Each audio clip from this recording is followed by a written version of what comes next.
Now at 6, tens of thousands came out to multiple No Kings protests across the region over the weekend. Coming up, we have a recap plus. They put their foot or something on my back and some part of them on my neck. That's a local blind man who says he was roughed up by federal officers on 2 different occasions during protests outside Portland's ICE facility. We also have video that shows what happened. More later this hour. And we have the latest on the massive Amazon outage that affected thousands of services and apps overnight. KGW News at Sunrise starts right now.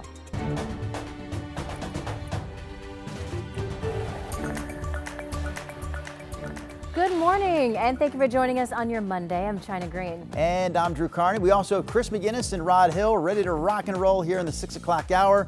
Rod, we'll start with your forecast. Well, we still have some showers mainly north of the Columbia River. Here's a batch that has moved through the battleground area. It's getting ready to move up into the Cascades and off into Skamania County. So some light rain amounts. There could be some sprinkles coming through Camas right now, as a matter of fact. Skies are being reported as partly cloudy down in our capital city, Salem, 45 degrees, although McNary Field is now reporting that some clouds have moved over and there's a trace of rain down that direction. So maybe you find something out there early this morning, maybe you don't. These showers are expected to start ending at any time and will go on to be dry with increasing sun. You see the clouds, and there's that chance of some raindrops moving across the Columbia River that we saw on radar a moment ago. 51 degrees there. Mainly with all those raindrops on the icons, this is a mainly dry start to our day. We'll be partly cloudy at noon, mid-50s, and should be for the most part mainly sunny and 62 later today, and the kids get out of school. Chris? Rod, that looks really good. All right, let's get you out the door. We start off in Clackamas County here. Again, PG dealing with an outage, a power outage right now near Caras, between Caras and Beaver Creek. It's several hundred customers impacted. I bring this up because for anyone, if you come to a dark intersection, you know, one where the traffic signals aren't working, just treat those like a 4-way stop. Good reminder there. Over on the north or east side of town here, that's I-5 near the Markham Bridge. We had a disabled vehicle there not too long ago. Looks like that has cleared. And the trip out of Clark County really wide open. It's just a few cars right now crossing the Columbia, and that is reflected with the speed limit drive times out there. So far, no major freeway trouble just yet, guys. Thank you, Chris. New this morning, several major web services experienced issues early this morning after an Amazon Web Service outage. Snapchat, United Airlines, the Cloud, and even the McDonald's app were all down. The outage also affected several government agencies, universities, and companies, including us here at KGW. The outage started shortly after midnight in the United States before spreading to the rest of the world. And around 3:30 this morning, the outage was fully restored. Still no word on what caused the outage. Tens of thousands of people rallied over the weekend all across Oregon and Southwest Washington as part of the nationwide No Kings protest. In the Portland metro area, there were several protests, including in downtown Portland. That's where we find Sunrise reporter Thomas Schultz this morning. Thomas, what did the protesters have to say about this? Yeah, well, good morning, guys. Yeah, protesters told our crews on Saturday that they showed up to push back against the Trump administration, especially plans to deploy National Guard troops here to Portland. Portlanders flooded downtown in costumes and inflatables Saturday, holding signs and playing instruments. The march went on for hours and appeared overwhelmingly peaceful. Our crews did see a few agitators on a corner who seemed to be trying to pick fights with some of the protesters, though those we spoke with say protests like this are essential.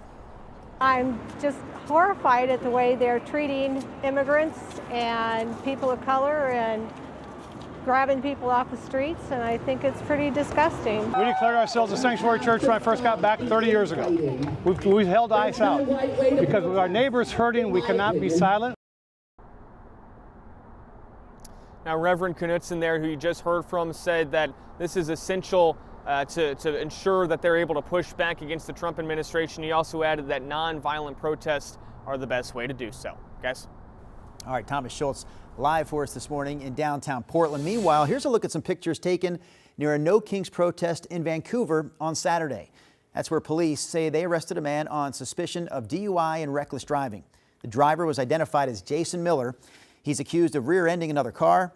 No protesters were hit, but someone was hurt trying to get out of the way of that crash. Stay with KGW for the latest on local immigration enforcement and the pushback on that effort here in the Portland area. We'll bring you updates on TV, at KGW.com, on the KGW mobile app, and on our free streaming TV app, KGW Plus. In Northwest Portland, 3 people were taken to the hospital after 2 cars went over an embankment. It happened just before 12:30 Sunday afternoon along Northwest Marina Way. Portland Fire and Rescue said 2 cars fell about 20 feet, trapping the 3 people inside. Firefighters got them out in about 15 minutes and dragged the cars out after that. Firefighters in Salem helped rescue the driver of a pickup truck after it crashed with a semi. Salem Fire says it happened late Friday night at the intersection of Kubler Boulevard and Sunnyside Road. The pickup driver was taken to the hospital. We don't have an update on their condition this morning. Portland police are searching for the person who shot and killed a man in southeast Portland Saturday night. Officers were called just after 10 to southeast 17th and Herald. They found a man on the sidewalk whom paramedics pronounced dead at the scene. No arrests have been made. Anyone with information is asked to contact Portland police.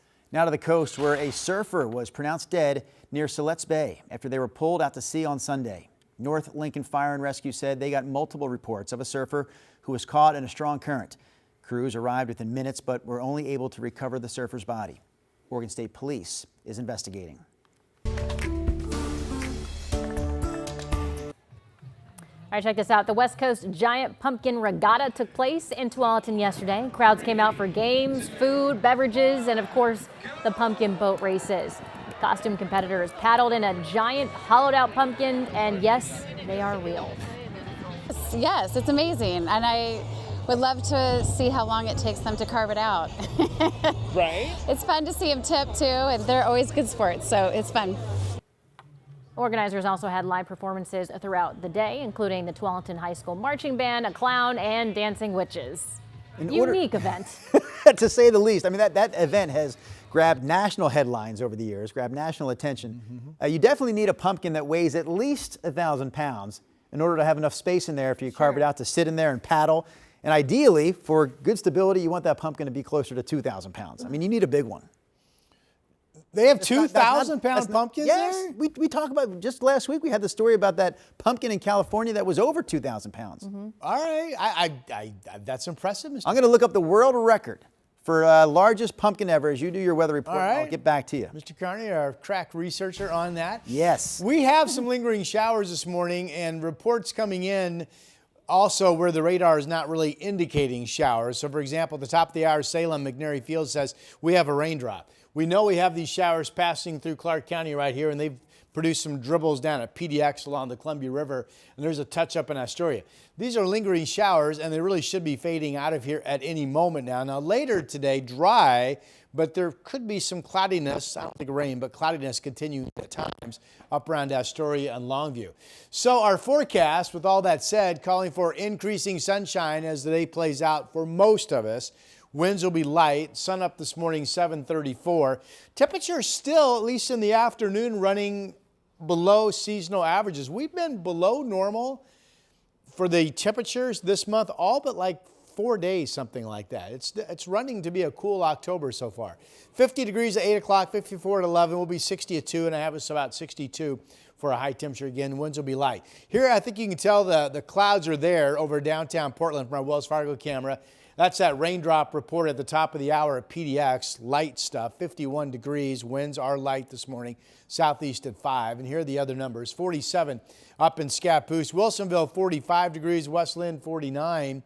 And we've got mid-40s in Salem and Albany. And again, Salem reporting a trace of rain in the area at 6 o'clock this morning as well. Futurecast, 9 this morning. Still showing a dribble of a trace of rain where you see the green. But basically, this is an increasing sunshine day with the exception of some cloudiness lingering up to our north. Here's the way the forecast looks this afternoon.